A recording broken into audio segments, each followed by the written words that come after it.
Hello students, जैसा कि आप जानते हैं जो प्लांट को 5 क्लास में जो है डिवाइड किया गया है, 5 ग्रुप में जो है डिवाइड किया गया है। पहला है Thallophyta, bryophyta, pteridophyta, gymnosperm and angiosperm. तो सबसे पहले जिम्नोस्पर्म, जैसा कि पिछले क्लास में आपको बताया गया था, जिम्नोस्पर्म का मतलब होता है नेकेड सीड्स। उसके सीड्स जो होते हैं खुले होते हैं, कवर्ड नहीं होता। और एंजियोस्पर्म होता है कवर्ड सीड्स, ऐसे प्लांट जिसके सीड जो हैं कवर्ड हो। तो आइए अब हम एंजियोस्पर्म पे बात करते हैं, डिस्कस करते हैं। Unlike the gymnosperm, where the ovules are naked, in the angiosperms or flowering plants, the pollen grains and ovules are developed in specialized structures called flowers. Gymnosperm जहाँ पे ओव्यूल नेकेड होते हैं, खुले होते हैं, उससे कुछ अलग हटकर एंजियोस्पर्म में या फिर फ्लावरिंग प्लांट्स में पोलन ग्रेन्स और ओव्यूल्स जो है डेवलप होते हैं स्पेशलाइज्ड स्ट्रक्चर्स में, जिसे फ्लावर्स बोलते हैं। In angiosperm the seeds are enclosed in fruits. Angiosperm में सीड्स जो है एनक्लोज होता है फ्रूट्स के अंदर। The angiosperms are an exceptionally large group of plants occurring in the wide range of habitats. They range in size from the smallest olfia to tall trees of eucalyptus over 100 meters. इस group में छोटे plant से लेके बड़े plants eucalyptus तक भी होता है, यानी ओल्फिया से लेके यूकैलिप्टस, जिसका साइज जो है 100 मीटर्स है। They provide us with food, powder, fuel, medicines and several other commercially important products.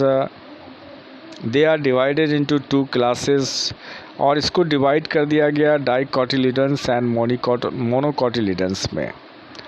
डाइकोटिलिडन्स ये क्या होते हैं? ये सीड्स इसमें हैविंग 2 कोटिलिडन्स, 2 कोटिलिडन्स में डिवाइड होते हैं। रेटिकुलेट वेनेशंस इन लीव्स होता है एंड टेट्रामेरस और पेंटामेरस फ्लावर्स होते हैं। दैट इज हैविंग 4 और 5 मेंबर्स इन इच फ्लोरल व्हर्ल्स। और इसमें फ्लोरल व्हर्ल्स जो होते हैं, जो पुष्पीय चक्र होता है, उसमें 4 या 5 मेंबर होते हैं। The monocotyledons on the other hand are characterised by single cotyledon seeds. तो मोनोकोटिलिडन्स में सिंगल सीड होता है। आप इसको ऐसे समझ सकते हैं, जैसे ग्राम होता है, चना होता है, उसमें 2 कोटिलिडन्स होते हैं। मेज़ मक्का होता है, उसमें 1 कोटिलिडन्स होते हैं। तो इस तरीके से आप इसे समझ सकते हैं, मोनोकोटिलिडन्स और dicotyledons. Generally each ovule has a megaspore mother cell that undergoes meiosis to form 4 haploid megaspores. 3 of them degenerate and 1 divide to form the embryo sac. अब इसमें जनरली ये कहा गया है ओव्यूल जो है, इसके अंदर मेगास्पोर मदर सेल होते हैं, जो मियोसिस डिवीज़न होता है, और ये 4 हैप्लॉइड मेगास्पोर्स बनाते हैं, जिसमें 3 जो है डिजनरेट हो जाता है and 1 divide two form the embryo sac, और 1 जो है ये डिवाइड करता है एम्ब्रियो सेक में। 1 जो है divide two form the embryo sac. Each embryo sac has a 3 sailed egg, और हर एक एम्ब्रियो सेक में 3 सेल्ड एग होते हैं। एग एपरेटस होता है, 1 एग सेल एंड 2 सिनर्जिड्स। एक जो है एग सेल होता है और 2 सिनर्जिड्स होते हैं, 2 मतलब जॉइंट होता है। 3 एंटीपोडल सेल्स होते हैं एंड 2 पोलर न्यूक्लियाई होता है। तो इसमें ये सब चीज़ें आपको ध्यान देना होगा। 3 एंटीपोडल सेल्स होते हैं, 2 पोलर न्यूक्लियाई होता है।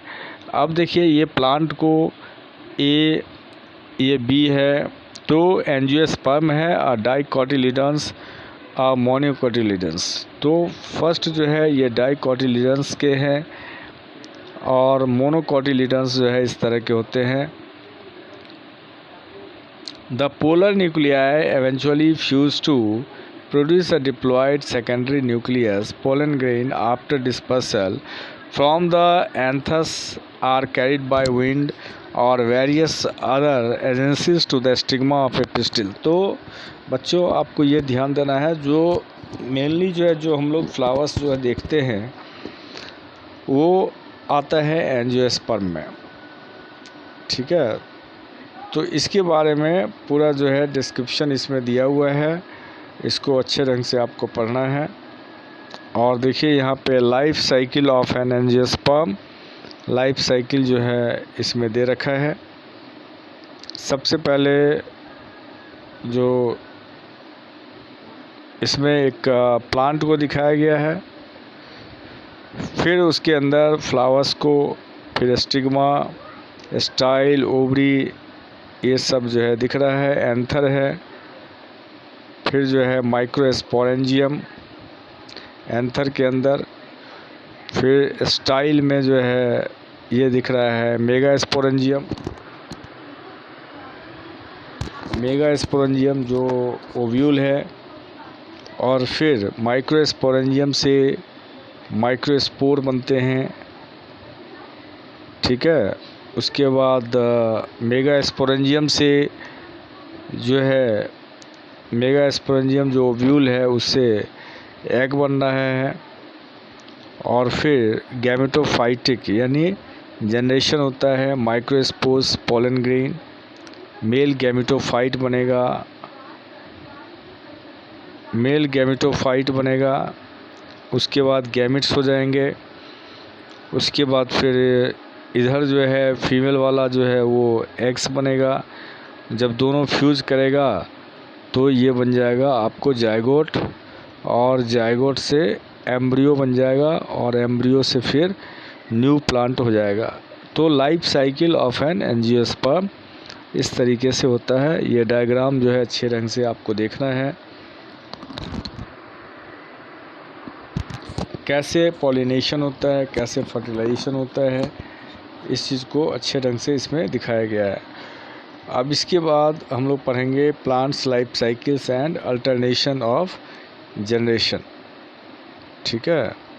तो ये देखिए यहाँ पे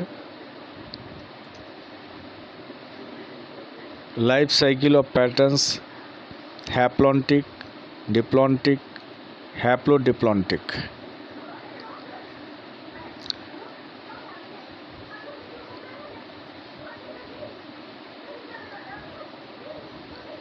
तो अब जो है एक क्लास और, अब नेक्स्ट क्लास में इसको जो है फिनिश कर देंगे। तब तक जो है आप इसको देखिए। अब तक जो है आपको यहाँ तक हो गया एंजियोस्पर्म, इसे अच्छे ढंग से पढ़ लेंगे। Okay, thank you.